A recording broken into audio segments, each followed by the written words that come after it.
안녕하세요. 저는 결혼 7개월 만에 이혼한 30대 여성입니다.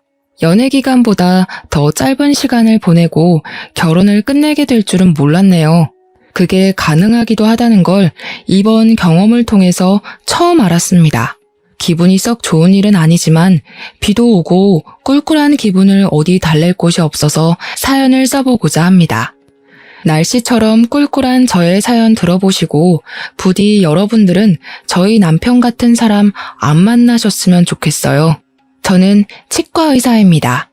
동네 괜찮은 곳에 병원을 냈고 저 혼자 원장이어도 제법 운영이 잘 되는 치과였습니다. 남편을 만나게 된 건 의사 대 환자로서였어요. 남편이 저희 치과를 이용하기 시작한 다음부터 제게 적극적인 관심을 보여줬는데요. 처음에는 남편의 관심이 상당히 부담스러웠어요. 그런데 사적인 감정 때문에 환자를 따로 안 받는 건 의사로서 말이 안 되잖아요. 제가 정중히 거절하면 되는 마음이고 계속 밀어내다 보면 남편이 호의 표시를 그만하겠지 싶었어요. 그런데 남편은 치료를 다 끝냈는데도 한 번씩 우리 병원에 들러서 직원들에게 음료수 사주고 도시락을 쏘고 하더라고요. 한 번은 남편의 그런 행동에 따로 경고를 하기도 했었어요. 그만해달라고 말이죠. 근데 그 상황에서 남편은 오히려 제게 고백을 해버리더라고요. 저더러 따로 연락하는 남자나 맞선이 예정된 상대가 있는 게 아니라면 한 달만 만나달라고 하대요. 웃기게도 너무 사정을 하길래 제가 결국 알겠다고 하고 받아줬어요. 대신 한 달 뒤엔 그만해달라고 했죠. 그렇게 친구처럼 만나기 시작했는데 말도 안 되게 저는 남편의 매력에 빠져버렸습니다. 한 달이 끝났는데 남편이 제게 다시 고백을 했는데 그땐 제가 한 달 전과 다른 마음으로 받아주게 되었어요. 신기하게도 그 인연으로 결혼까지 하게 되었네요. 남편은 일반 중소기업 사원입니다. 시모는 남편 초등학생 때부터 시부랑 일찍 사별하고 혼자서 남편을 대학까지 졸업시켰다더군요. 시부가 돌아가신 이후 시모랑 남편은 참 어렵게 살았다고 했습니다. 시모 혼자서 남편 키우느라 장사도 하고 배달도 하고 설거지 등등 굳은 일은 다 하면서 말이죠. 그 얘기 들으니 만나보지도 못한 시모가 문득 존경스러웠습니다. 그런 엄마 밑에서 자란 자식인 남편의 인품은 안 봐도 훌륭할 거란 생각까지 들었죠. 근데 기대를 갖고 만난 시모의 첫인상은 제가 생각했던 것과는 많이 달랐습니다. 일단 성격이 당황스럽게도 좀 깐깐했어요. 약간 자격지심이 있는 것 같기도 했고요. 결혼 인사를 갔던 날 처음 만났는데요.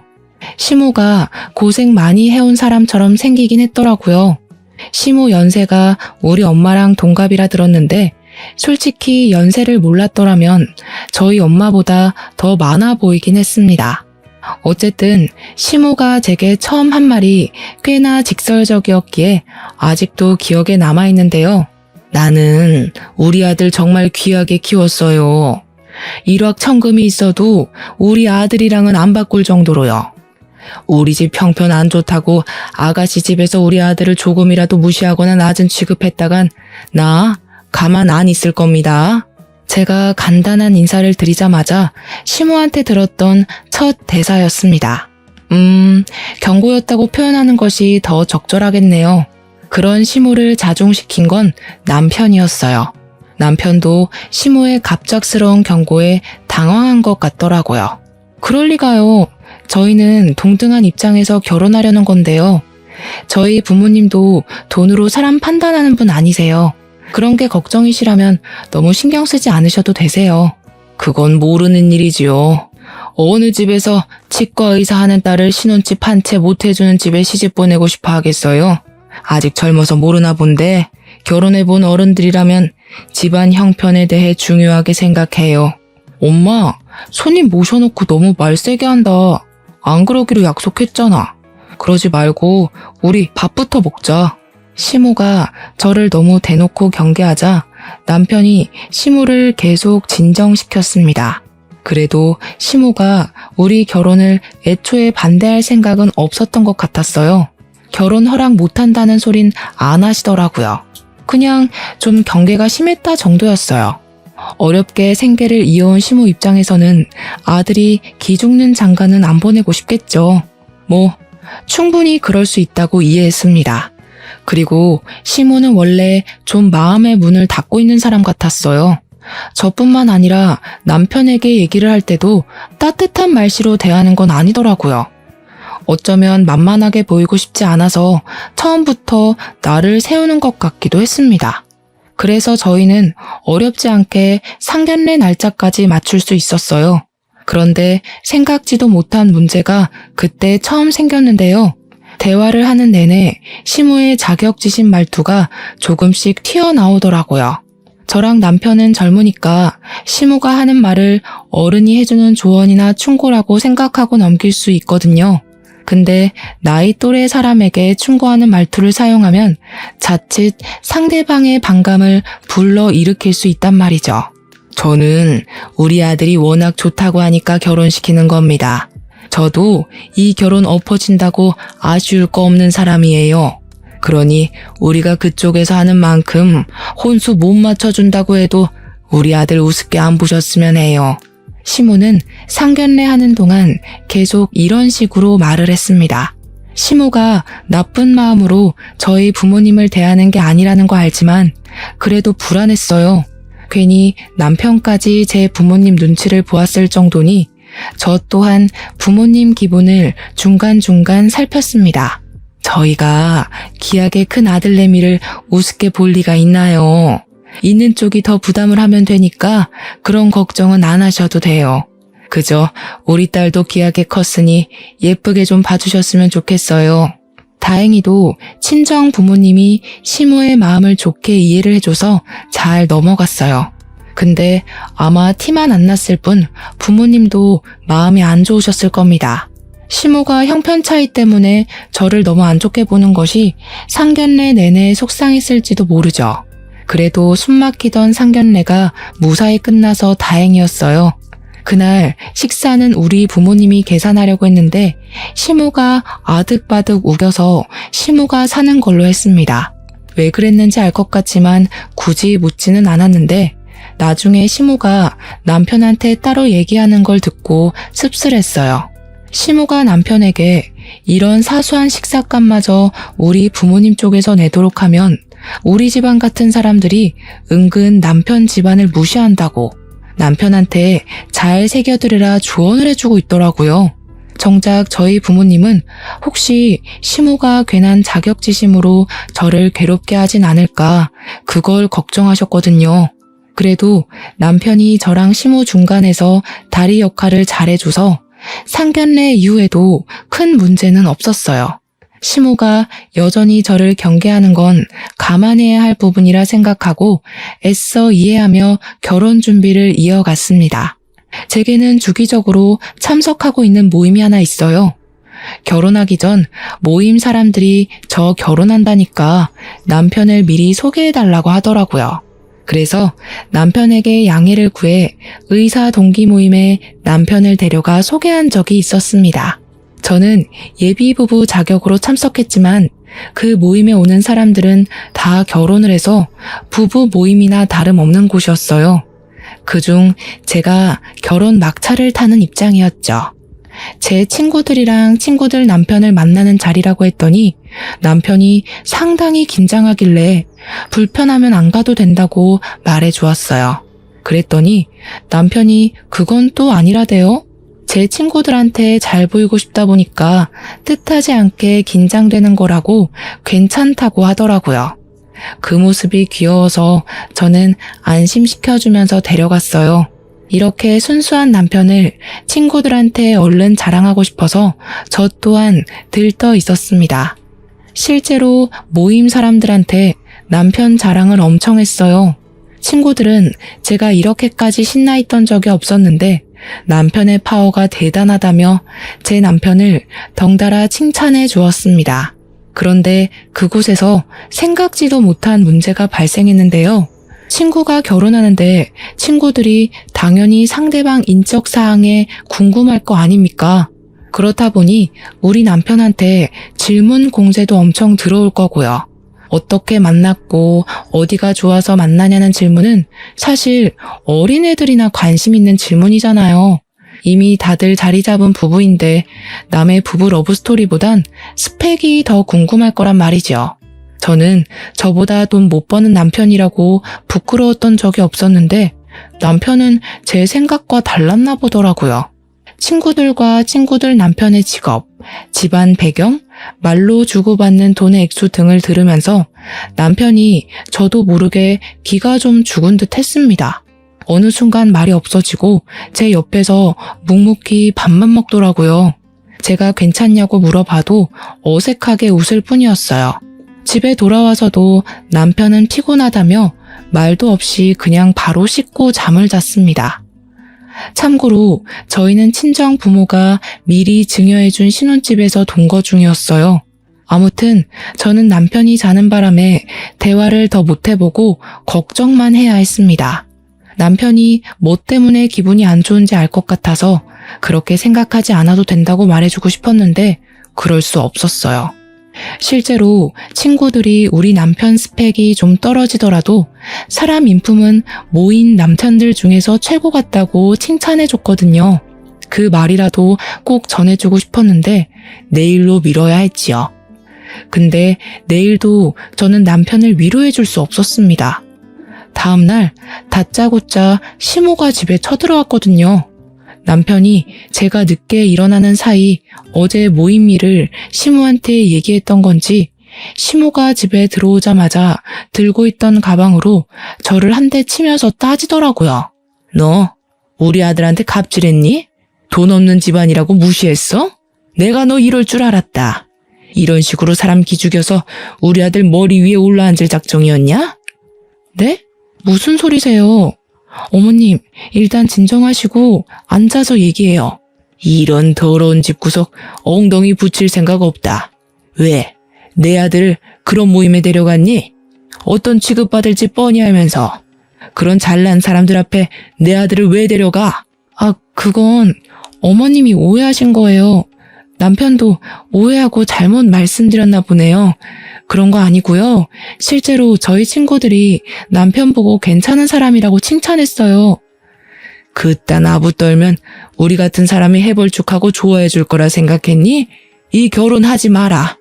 시고 올리기도 전에 우리 아들 기죽이는 며느리한테 절대 내 아들 안 보낸다. 기상하자마자 대체 이게 뭔 상황인지 그저 어안이 벙벙했습니다. 시모한테 해명하면서도 제가 무슨 말 하고 있는지 헷갈렸죠. 시모의 갑작스러운 선포는 결혼식까지 일주일이 남은 상황이어서 더 당황스러웠어요.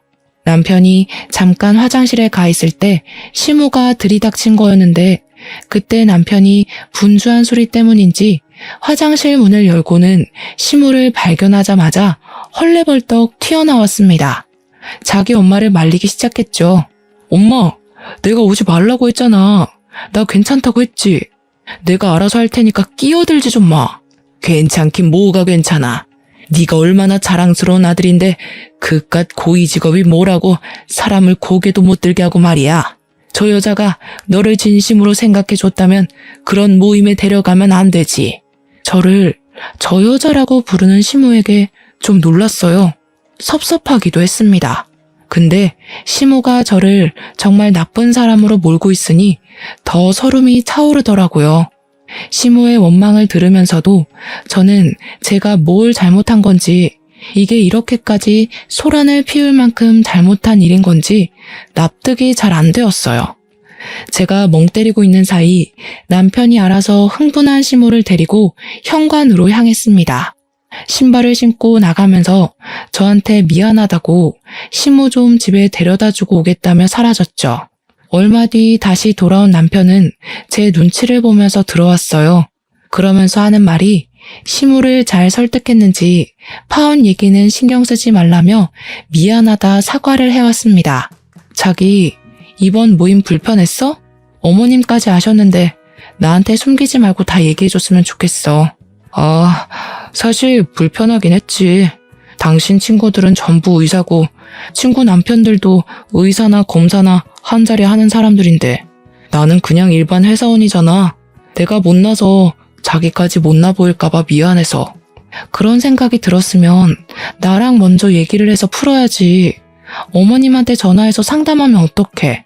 그리고 당신은 내가 당신을 직업으로 판단할 사람으로 보였어? 그게 아니라 그냥 나 혼자 좀 그랬나 봐. 미안해. 다음부턴 당신한테 얘기해 줄게. 저는 남편에게 다시 한번 제 생각을 전하면서 남편의 있는 그대로의 모습을 사랑한다고 말해 주었어요. 마치 사춘기 아들을 달래는 기분이 들어서 조금 황당하기까지 했네요. 어쨌든 남편은 제 마음을 알아준 건지 지난 날을 돌아보면서 반성하였습니다. 그렇게 저희 결혼 준비는 잠깐의 방황을 해결하고 무사히 진행되었죠. 결혼식을 올리고 신혼여행 다녀올 때까지 계속 정신이 없었어요. 신혼여행 이후 한 달 정도는 신혼살림을 정리하는 데에 시간을 거의 다 뺏겼을 정도였습니다. 어느 순간부터 좀 한가해졌다고 느꼈을 때 사실 집들이를 할 수 있었는데도 저는 일부러 집들이를 생략했어요. 제 친구들이 집들이 언제 하냐고 기다리고 있었거든요. 친구들도 결혼하고 나서 집들이를 했고 어떻게 보면 저희 모임 사람들은 거의 당연하게 집으로 사람들을 초대했던 것 같습니다. 그런데 그걸 저는 안 하겠다고 했어요. 이유는 남편을 생각해서였습니다. 그 모임 사람들 때문에 결혼하기 전 처음으로 다퉈봤는데 다툼의 원흉을 굳이 또 불러서 남편과 제 사이의 불안을 다시 만들고 싶진 않았어요. 아무래도 남편이 기죽었던 것이 마음에 걸리더라고요. 그래서 저는 친구들에게 일일이 전화를 돌리면서 집들이를 못하게 된 사정을 설명했어요. 남편 때문이라고는 안 했고 그저 제가 바쁜 일정 때문에 어려울 것 같다고만 했죠. 그런데 제가 친구들에게 전화를 돌리는 걸 남편이 봤나 보더라고요. 전화를 다 돌리고 방에 들어갔더니 남편이 토라져서 제가 말을 걸어도 안 쳐다보는 겁니다. 그래서 저도 더 끈질기게 남편을 건드렸어요. 우리 서로 불만 있으면 대화로 풀자 했지 않냐고 했더니 남편이 결국 제게 할 말을 했는데요. 괜찮다더니 결국 날 친구들한테 소개하기 창피했던 거야? 왜? 친구들이 무슨 저런 남편을 만났냐고 당신이 아깝대? 그게 무슨 소리야. 내 친구들은 당신 좋게 본다니까? 사실도 아닌 말로 왜 자꾸 마음대로 상상해. 나는 당신이 불편할까봐 더 이상 신경 쓰이는 상황 안 만들려고 했던 거야. 내가 불편할까봐 그런 거 맞아? 당신이 불편해서 안 부르는 거 아니고 난 이제 당신 진심이 뭔지 모르겠다. 남편은 집들이에 대해서 갑자기 또 자격지심 장난 아닌 소리를 하더라고요. 제가 솔직하게 얘기를 해주고 그런 거 아니라고 왜 꼬아서 생각하냐 하는데도 남편은 더 이상 저랑 대화를 안 하고 싶다며 자리를 떠버렸습니다. 근데 웃긴 게 그렇게 혼자 삐쳤다가 시간 좀 지나면 혼자 풀려요. 이게 몇 번 반복이 되었었는데 어느 순간부턴 저도 지쳐서 그냥 내버려뒀습니다. 제가 남편한테 제 친구들 얘기를 안 하는데도 남편이 혼자 저를 밀어냈다가 당겼다가 하길래 그게 가끔씩 이해가 잘 안 되기도 했는데요. 굳이 싸우기 싫어서 남편한테 물어보진 않았거든요. 근데 남편이 결혼하고 나서부터 자기 직장에서 은근 저랑 비교를 당하나 보더라고요. 갈수록 예민해지더니 집에 와서는 저보다 우월하려고 기를 쓰는 느낌이 드는 겁니다. 어느 날 제가 일 때문에 잠깐 빨래를 밀었었는데 남편이 그동안은 별말 없다가 뜬금없이 그걸로 시비를 걸기 시작했어요. 이럴 거면 일을 그만두던가. 집에 여자가 있는데 어떻게 집안 꼴이 이렇게 엉망이야? 집 신경 안 쓰고 계속 일할 거면 차라리 나한테 돈이라도 주든지 해. 뭐? 집안일 안 한다고 돈 달라는 건 뭔 논리야? 그리고 집안일은 나만 해야 돼? 당신이 먼저 빨래 봤으면 좀 해줄 수도 있는 거잖아. 그럴 거면 아내랑 남편이란 말이 왜 있겠어? 우리 집은 다른 집이랑 다르게 남편이랑 아내 사이에 격차가 너무 없는 것 같아. 그러니까 내가 어디 가서 길을 못 펴는 거야. 집안의 가장은 난데 어디에서도 인정받을 부분이 없잖아. 당신 갈수록 이상해지는 거 알아? 직장에서 무슨 소리를 듣는 거야? 왜 이렇게 일만 다녀오면 예민해져서 난리야. 아, 됐고. 그래서 하고 싶은 말이 뭔데? 당신만 바깥일하고 나는 집안일만 했으면 좋겠다는 거야? 그래. 그게 부부 역할이 맞는 거지. 솔직하게 말하자면 나도 당신한테 남편 대우 받고 싶어. 당신이 나보다 수익이 많으니까 어쩔 수 없이 내가 꿀리잖아. 남편의 바람은 제가 의사를 관두길 바라는 거였어요. 맞벌이를 하더라도 남편은 남편이고 부인은 부인인 건데 꼭 바깥일 집안일로 그 역할을 구분해야 하나요? 옛날이야 그랬지. 요즘은 남녀 상관없이 커리어를 갖고 결혼하는 사람들이 많잖아요. 저는 제가 탱자탱자 노는 마누라보다는 낫다고 생각을 하거든요. 남편의 제안은 정말 터무니없고 철없기만 해서 그냥 못 들은 걸로 하겠다고 하고 무시해버렸어요. 근데 남편이 제가 무시한 것 때문에 또 자존심 상했나 보더라고요. 어느 날부터 저랑 마주할 때마다 드러내는 태도나 표정이 어색했습니다. 뭐 그렇다고 저한테 더 이상 시비를 거는 건 아니라서 별말 않고 넘겼어요. 남편 삐치는 게 한두 번도 아니고 내버려두면 항상 그랬듯 알아서 아무 일 없었다는 듯이 행동할 거라 생각했거든요. 그런데 이번에는 남편 행동에 좀 다른 점이 있었어요. 남편이 주말마다 시댁을 자주 가더라고요. 초반에는 그냥 내버려 뒀는데 나중에는 한번 물어봤거든요. 그럼 남편은 그저 후다닥 나가면서 시모가 혼자 밥 먹는 거 외로워한다고 점심만 시댁에서 먹겠다고 하면서 사라져버리더군요. 남편이 주말마다 그렇게 가버리면 저야말로 집에서 혼자 점심을 먹었습니다. 저희는 분명 신혼부부인데 어째 신혼이 아니라 한 5년 이상은 산 부부 같은 느낌이 들었어요. 저도 갈수록 남편에게 서운함이 쌓이더라고요. 그렇지만 말 못했죠. 괜히 남편을 종용했다가 시모가 남편 뺏어간다고 생각할까봐 그냥 이 모든 상황을 좋게 생각하려고 했어요. 그런데 어떤 날에는 남편이 주말에 시댁에서 자고 올 때가 있어요. 평일에는 출근을 해야 하니까 당연히 직장이랑 가까운 신혼집에서 먹는데 주말만 되면 마치 두 집 살림이라도 하는 것처럼 시댁에서 먹고 자고 합니다. 이 상황이 꽤 길게 반복되니까 나중에는 시모가 제 남자를 뺏은 것처럼 느껴지다가 더 나중에는 제가 시모의 남자를 뺏은 건가? 하는 기분까지 들었어요. 제게 삐쳐있던 남편을 그냥 내버려 두려고 했는데 이건 좀 아닌 것 같아서 또 자고 온다는 남편의 앞길을 가로막은 적도 있었습니다. 나랑 얘기 좀 해. 주말마다 어머님 집에 간 거 벌써 한 달이 넘었어. 나랑 이대로 멀어질 작정인 거야? 이젠 나랑 화해하기도 싫어? 너도 잘못 없다고 생각하고 나도 잘못 없다고 생각하는데 이 상황에서 무슨 화해를 해. 그냥 서로 마음에 안 드는 거 굳이 맞추려고 하지 말자는 거지. 그런 사람이랑 평일 내내 같이 있는 것도 숨막히는데 주말까지 한 지붕 아래 있으라고? 우리 부부잖아. 안 맞는 게 있으면 어떻게 해서든 대화로 풀어야지. 이렇게 주말마다 시댁을 가 있으면 어머님이 날 뭐라고 생각하시겠어. 남편더러 가지 말라고 했더니 남편은 기어코 집을 나가버렸습니다. 저랑 대화가 끝나지도 않았는데 말이죠. 그리고 이 사실을 남편이 또 시모에게 말했나 봐요. 어김없이 시모한테서 전화가 왔는데요. 너 내 아들한테 우리 집 온다고 한 소리 했니?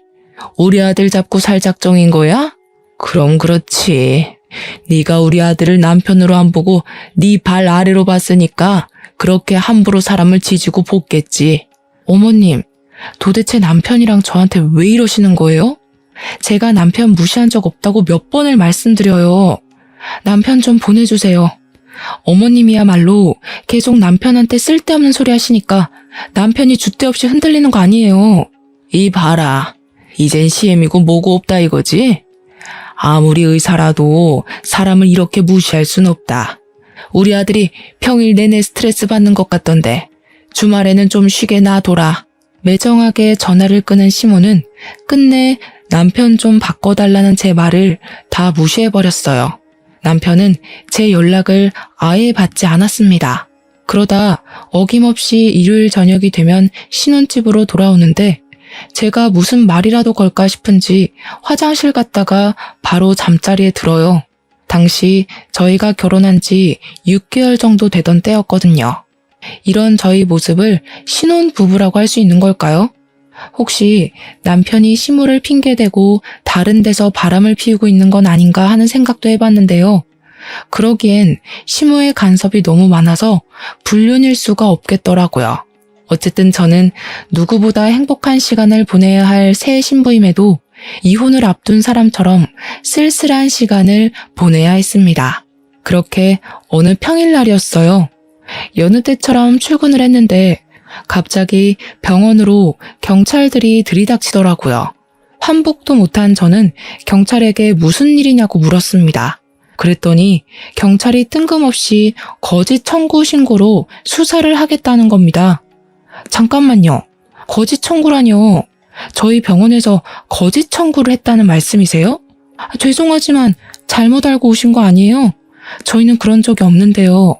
제가 경찰의 말에 강력하게 부정을 표현하자 경찰이 저를 훑어보더니 여기 원장이냐고 묻더군요. 그래서 제가 원장이라고 했더니 경찰이 자세한 신고 내용을 말해 주었습니다.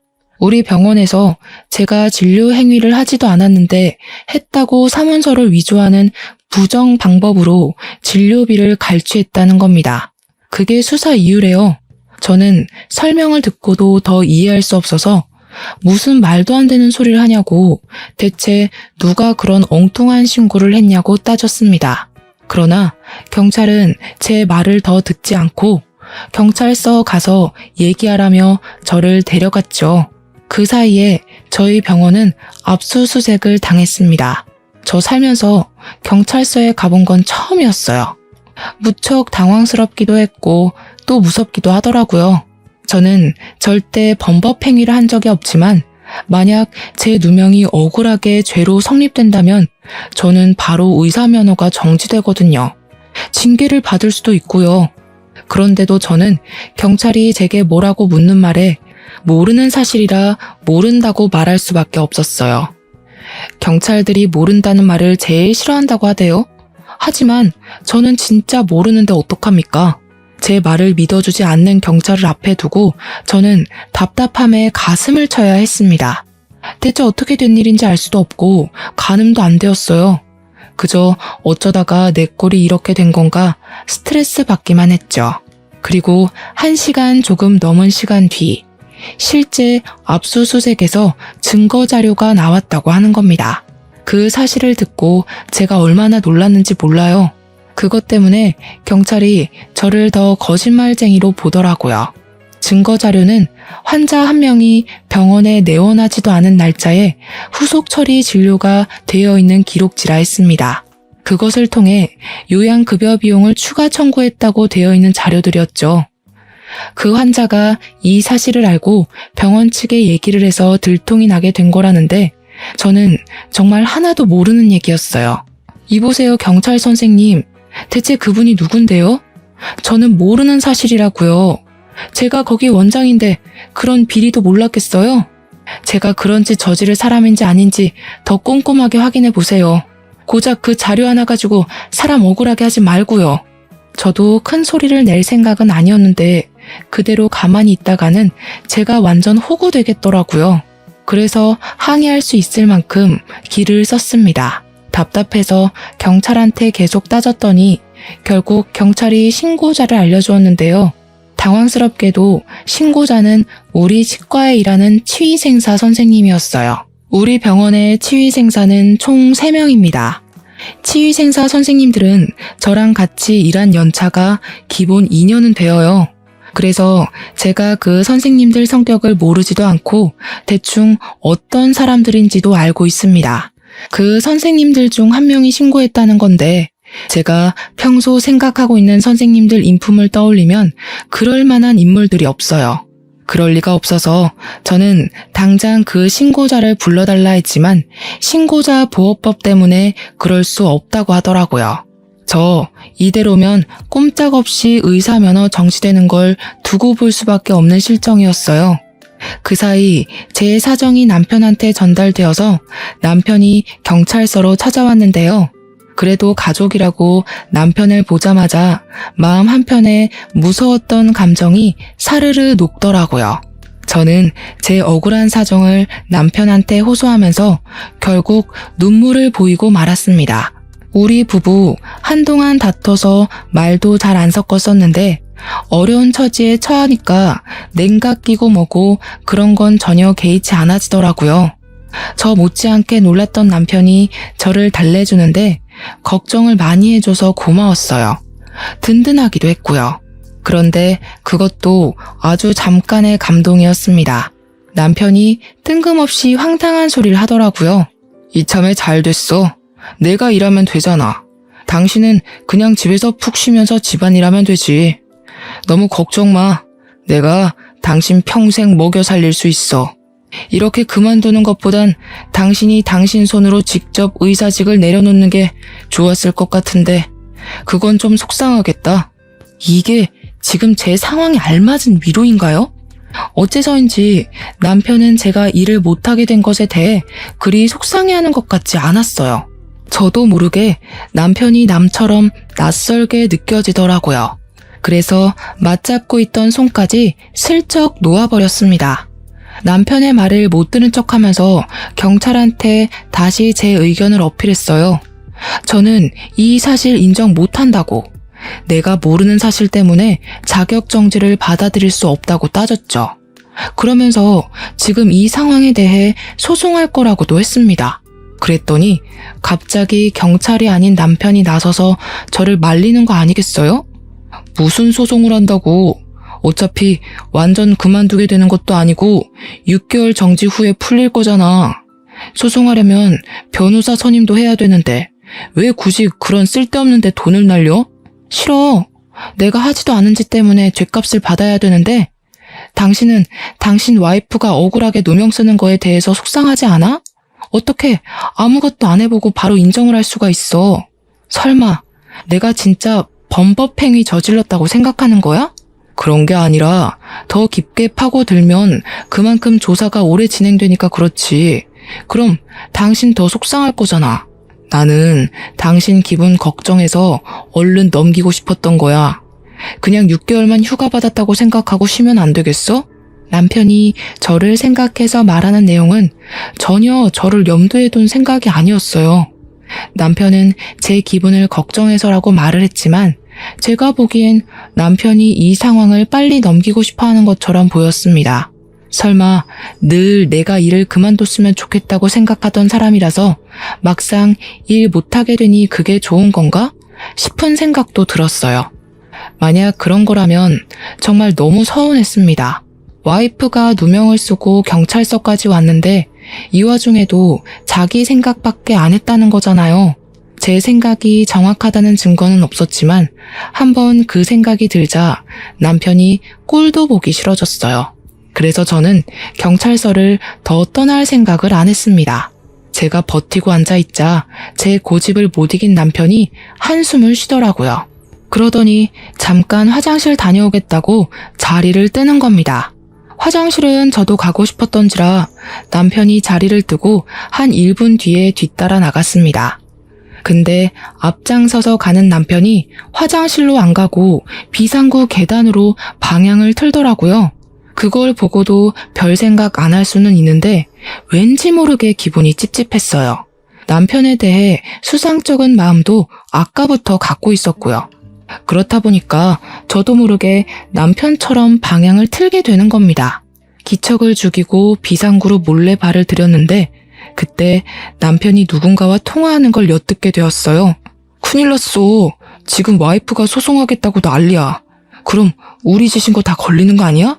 그 치위생사 입 제대로 막은 거 맞아? 갑자기 우리 배신해서 다 밝히면 나 깜빵 가야 되잖아. 아, 그건 싫다고. 아유, 걱정 말라니까 그러네. 그 치과 선생님은 자기가 300만 원이나 처먹었으면서 양심 있으면 입을 열면 안 되지. 이 엄마가 우리 아들 깜빵 보낼 짓을 저지르겠어? 소송해봤자 증거가 확실히 있는데 자기가 무슨 수로 승소를 해? 걱정하지 마. 저 그 자리에서 제가 잘못 들었나 싶었습니다. 분명 남편 목소리랑 심호 음성이 맞았는데도 제가 어디에 현혹되어 환청을 듣는 건 아닌지 몇 번이고 정신을 차렸어요. 그런데도 제 귀에 들렸던 둘의 통화 내용은 사실이 맞았고 그건 제게 너무 큰 충격이었습니다. 어처구니 없게도 제게 누명을 씌운 사람들이 시모랑 남편이었어요. 우리 병원 치의생사한테 돈을 줬다고 하는 것 보니 어떤 선생님인지도 가늠이 되더라고요. 우리 치과에 좀 못 사는 치의생사 선생님이 계세요. 그 선생님이 치의생사 일을 하면서도 저녁에는 집에서 부업을 한다고 했거든요. 홀어머니를 모시고 월세 사는 친구라 돈 모으는데 중요하다는 말을 들었었습니다. 그래서 시모가 말하는 그 300만 원이란 돈에 가장 흔들렸을 선생님일 거예요. 남편이랑 시모가 제 치과를 종종 들락거렸었는데 그 때문에 저희 선생님들과 안면 트면서 지냈거든요. 시모가 제게 누명을 씌울 작정이었다면 아마 선생님들 성향을 파악해서 돈으로 유혹하기 쉬운 선생님을 골랐을 겁니다. 그리곤 자기네들이 사문서 위조한 자료를 그 선생님에게 부탁해 일을 꾸며달라 했겠죠.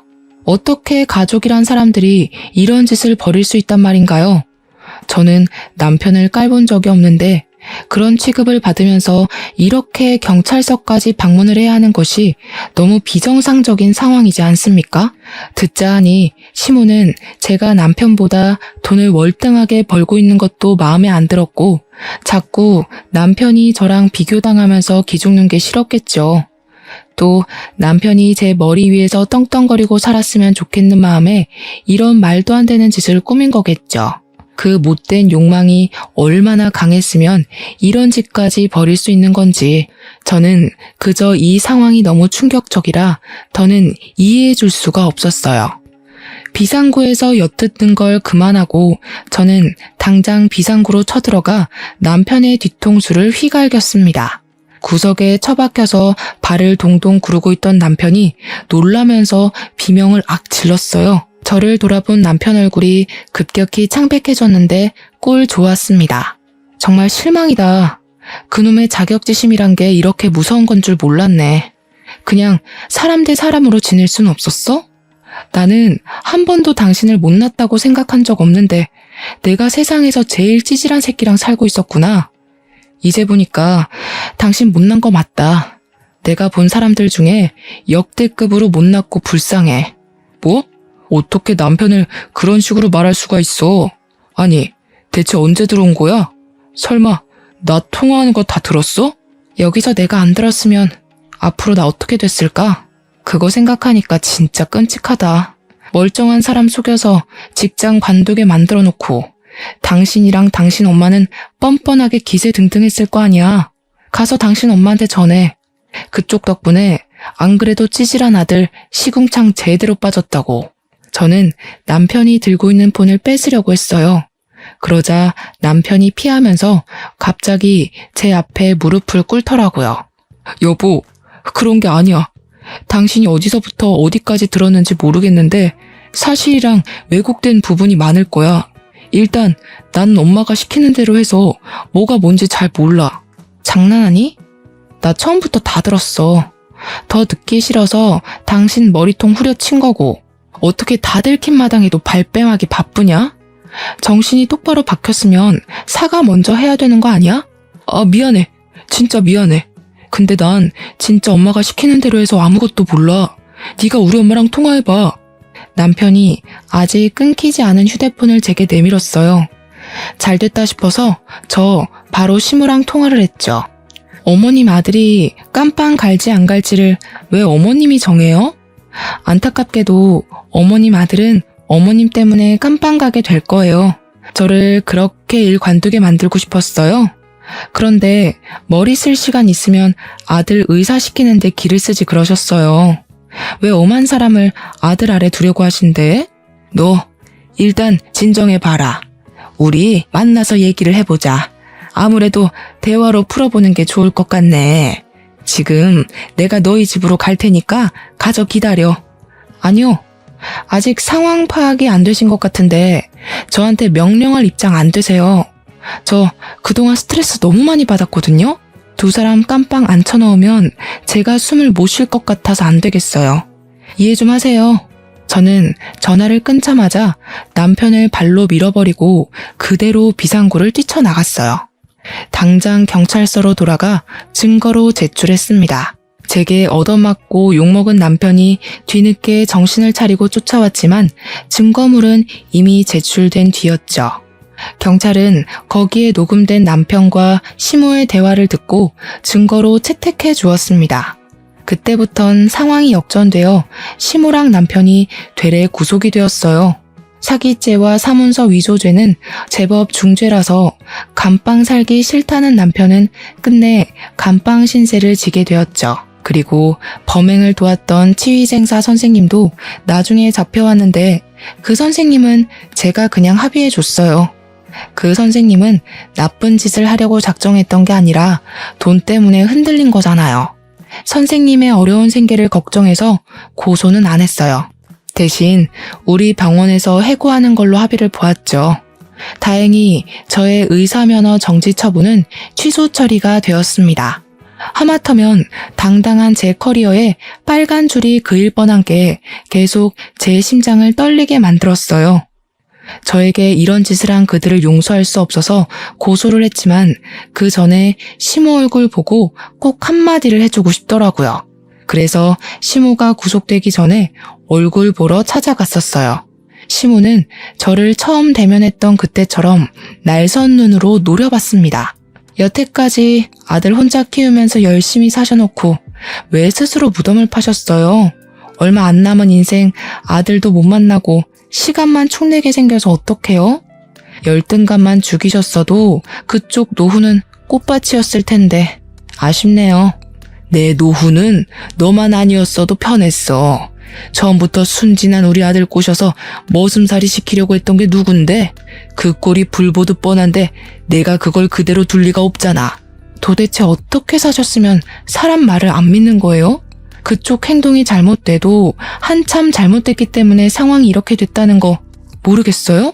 제발 깜빵 다녀오면 정신 똑바로 살길 바랄게요.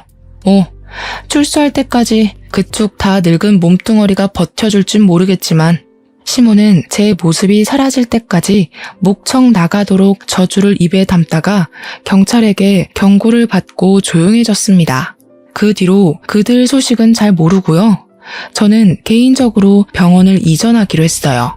전 시모와 전 남편이 출소하고 나와도 저를 찾지 못했으면 싶었거든요. 같이 일하던 선생님들은 고맙게도 제가 이전하는 병원으로 같이 와주었습니다. 현재는 이전한 병원을 정리하면서 새 선생님 한 분을 더 고용하느라 아주 정신없는 나날을 보내고 있어요.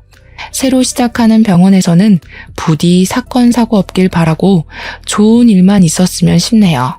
그렇게 저랑 전 남편은 연애 2년에 결혼 생활 7개월로 종지부를 찍었습니다. 행복하고자 약속했던 결혼이었는데 너무나 불행했고 2번 다시 결혼을 꿈꾸기 싫을 만큼 악몽 같은 시간이었어요.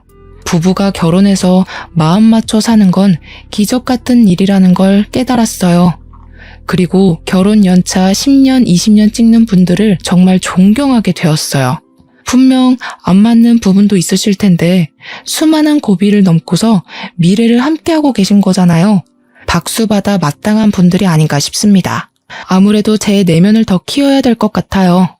당분간은 일에만 열중하면서 왠지 다시 얻은 것만 같은 저의 인생을 잘 가꿔보도록 하겠습니다.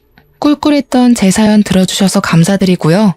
함께하는 동반자와 쭉 행복하셨으면 좋겠어요.